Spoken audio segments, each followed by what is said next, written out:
पशुओं को मिलेगा प्यार और मिल्को मोर पशु आहार तो दूध बहेगा, मुनाफा बढ़ेगा। मिल्को मोर पशु आहार। खुदी को आजमाया है तो ये अंदाज आया। तुम में भी मैं हूं शुद्ध प्लस इको प्लस का नया आविष्कार eco plus hexa power TMT इसकी प्रीमियम क्वालिटी व उन्नत जंग रोधक क्षमता दे बेजोड़ मजबूती। इको प्लस सीमेंट और स्टील, इस पर है देश को भरोसा।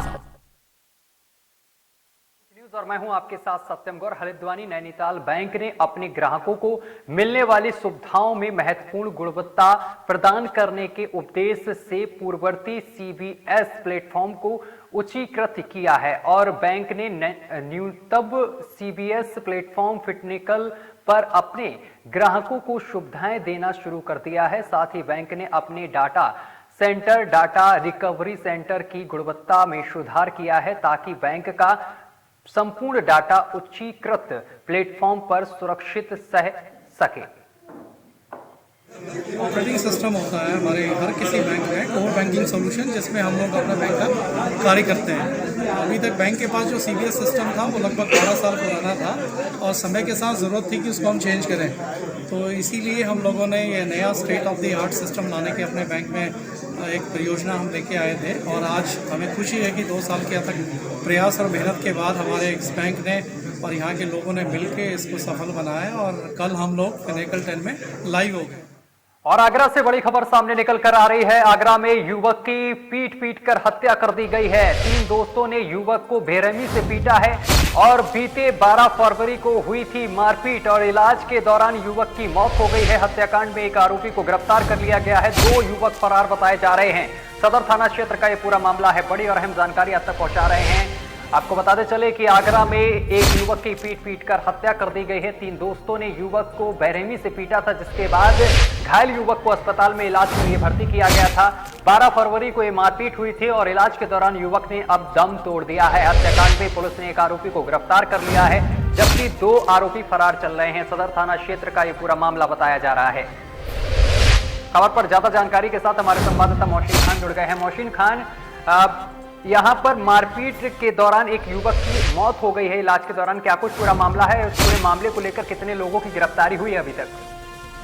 सत्यम जी, मैं आपको बता दूं, इस मामले को लेकर अब से एक आरोपी गिरफ्तार हो गया है। 2 आरोपी फरार चल रहे हैं। बहुत जल्द पुलिस उनको पकड़ लेगी। बताया जा रहा है कि युवक की पीट कर हत्या कर दी गई है। 3 दोस्तों ने युवक की बेरहमी से हत्या कर दी गई है। बेसबॉल के डंडे से पीट कर हत्या कर दी गई है। इलाज के दौरान उस युवक की मौत हो गई है और मौत होने से प्रशासन के अंदर भी थोड़ा सा जो है घर परिवार के अंदर कोहराम मच गया और घर परिवार के अंदर काफी परेशानी का माहौल देखने को मिला है। काफी घर वाले काफी परेशान हैं और इसको लेकर पुलिस से गुहार लगाई है। पुलिस ने पूरी छानबीन देखी जा रही है। पुलिस ने एक आरोपी को गिरफ्तार कर लिया। 2 आरोपी फरार चल रहे हैं। मोहसिन, आपका बहुत बहुत शुक्रिया इस खबर पर तमाम जानकारी साझा करने के लिए। और बुलंदशहर के शिकारपुर नगर की चामुंडा मंदिर के पास लुटेरों ने लूट की घटना को अंजाम दिया है। आपको बताते चले कि लुटेरों ने देर शाम प्लास्टिक का पाइप व्यापारी के मुनीम के साथ 1,75,000 रुपए की लूट की घटना को अंजाम दिया था। पुलिस ने तहरीर के आधार पर अज्ञात लुटेरों के खिलाफ मुकदमा दर्ज कर आगे की कार्रवाई शुरू कर दी है।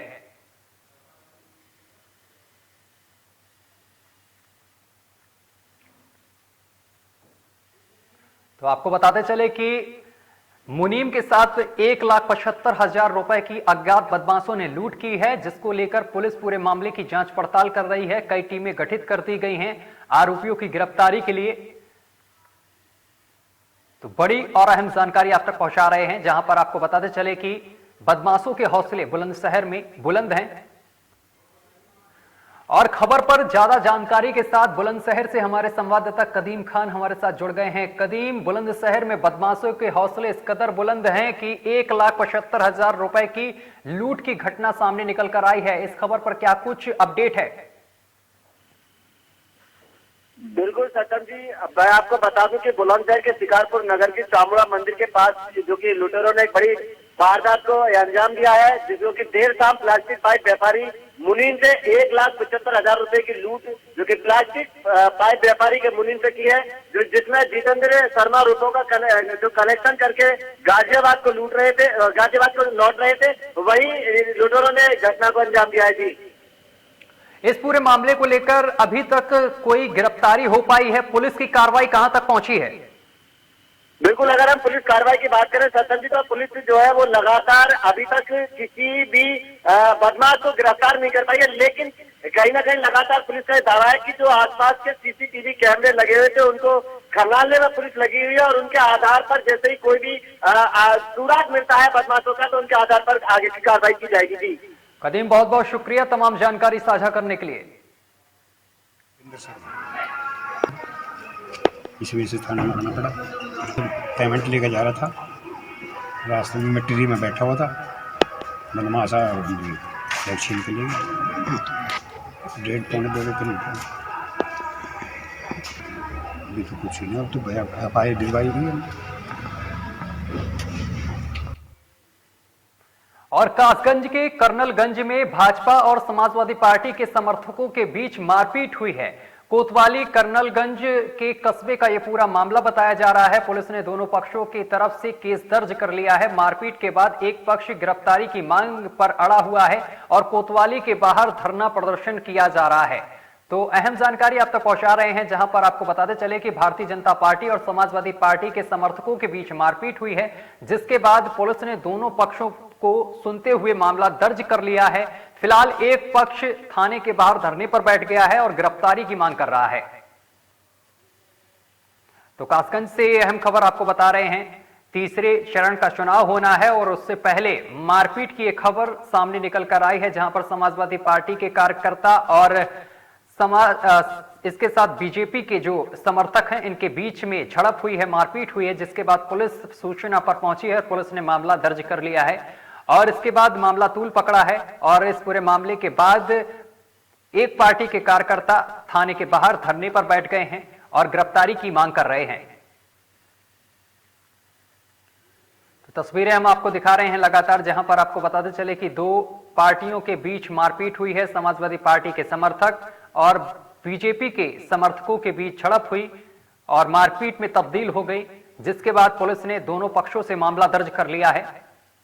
धरने बैठे क्या मामला है? समाजवादी पार्टी प्रत्याशी द्वारा 3 दिन से लगातार हमारे हत्या की साजिश की जा रही है और हमारे कार्यकर्ताओं की हत्या की साजिश की जा रही है। उसी क्रम में हमारे कार्यालय के पीछे हमारे कार्यकर्ता रहते हैं, जो फ्लैट है कार्यकर्ता, और वहीं पे रात में 10:30 बजे समाजवादी पार्टी के कुछ कार्यकर्ता पहुंच के उनसे मारपीट की और उनकी हत्या कर, पंकज मिश्रा जी हैं, उनकी हत्या करना चाहते थे। तब तक कुछ कार्यकर्ता अपने भी पहुंचे और उन्होंने बीच बराव करा के वहां से छुड़ा के लाए हैं। धरने के पहले सूचना पुलिस को दिया था? जी, सूचना दिया था। कोई कार्रवाई हुई? कोई कार्रवाई नहीं हुई थी। अभी FIR दर्ज किया गया है उनके खिलाफ। पुलिस का रुख क्या है? पुलिस का रुख सीधे समाजवादी पार्टी के कार्यकर्ता के रूप में पुलिस कार्य कर रही है। आपकी मांग क्या है? हमारी मांग है कि यहाँ से इंस्पेक्टर हटाए जाएं और गिरफ्तारी हो हमारे विरोधियों की। आपकी धरना कब समाप्त करेंगे आप? जब जैसे ये दोनों कार्य हो जाएंगे हम धरना समाप्त करेंगे। और मुरादाबाद से बड़ी खबर सामने निकल कर आ रही है। मुरादाबाद में पार्टी विरोधी गतिविधियों में होने पर सपा के जिला अध्यक्ष ने कार्रवाई की है। आपको बताते चले कि कुंदरकी नगर पंचायत अध्यक्ष जीनम मेहंदी पर कार्रवाई की गई है। 6 साल के लिए जीनम मेहंदी को किया गया है पार्टी से निष्कासित। बड़ी खबर आपको बता रहे हैं, 6 साल के लिए जीनम को पार्टी से निष्कासित कर दिया गया है। सोशल मीडिया पर निष्कासित लेटर पैड वायरल भी हो रहा है। तस्वीरें भी हम आपको दिखा रहे हैं। आपको बताते चले कि जीनम को निष्कासित कर दिया गया है, वो भी 6 साल के लिए निष्कासित किया गया है। सोशल मीडिया पर निष्कासित होने का जो लेटर पैड है वो तेजी से वायरल हो रहा है। कुंदरकी विधानसभा का ये पूरा मामला है।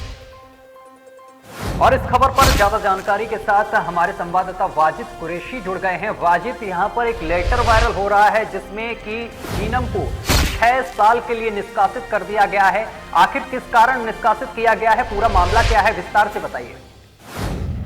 जी देखिए, बिल्कुल बताना चाहूंगा, मुरादाबाद की कुंदरकी विधानसभा का ये मामला है, जहां पर पार्टी विरोधी गतिविधियों के चलते एक पद अधिकारी को निरस्त कर दिया गया है और उसको पार्टी से निकाल दिया गया है। उनकी कहीं ना कहीं पार्टी द्वारा गतिविधियां गलत थी और वो विरोध करते पार्टी का पाए जा रहे थे। उसी के चलते पार्टी के जिलाध्यक्ष ने इसका संज्ञान लेते हुए पार्टी से उन्हें मुक्त कर दिया गया। जी, तमाम जानकारी साझा करने के लिए बहुत बहुत शुक्रिया आपका वाजिद। और वाराणसी में अपने बेटे अरविंद राजभर के नामांकन के दौरान ओम प्रकाश राजभर को विरोध का सामना करना पड़ा है, जिसके बाद राजभर ने भाजपा सरकार पर गंभीर आरोप लगाए हैं। उन्होंने कहा है कि मुख्यमंत्री योगी आदित्यनाथ उनकी हत्या करवाना चाहते हैं। ओम प्रकाश राजभर ने चुनाव आयोग से अपने लिए और अपने बेटे अरविंद राजभर के लिए सुरक्षा मांगी है। राजधानी में मंगलवार को अपने आवास पर प्रेस कॉन्फ्रेंस के दौरान सुभाषपा चीफ ने ये कहा है कि सोमवार को वाराणसी कलेक्ट्रेट में शिवपुरी विधानसभा सीट से अपने बेटे अरविंद राजभर के नामांकन के दौरान उन पर हमला किया गया।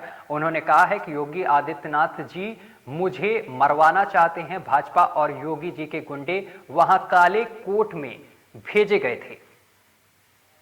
बाहर निकला तो गेट पर ही रिटर्निंग अफसर के 4 लोग गाली गुप्ता देते हुए बाहर निकले और बाहर से उड़ा के गाली देते हुए कि आ रहा है।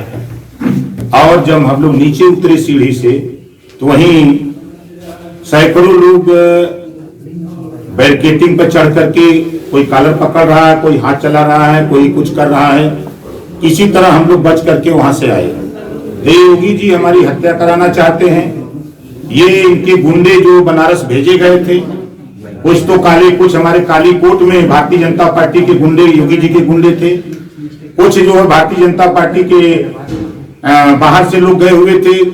कुछ ऐसे साथी वहां पहुंचाए गए थे जो डीएम और कमिश्नर के आदेश पर, निर्देश पर, कि जब चुनाव आयोग ने कहा है कि कैंपस में 3 ही आदमी जाएगा तो ये सैकड़ों लोग कैसे पहुंच गए।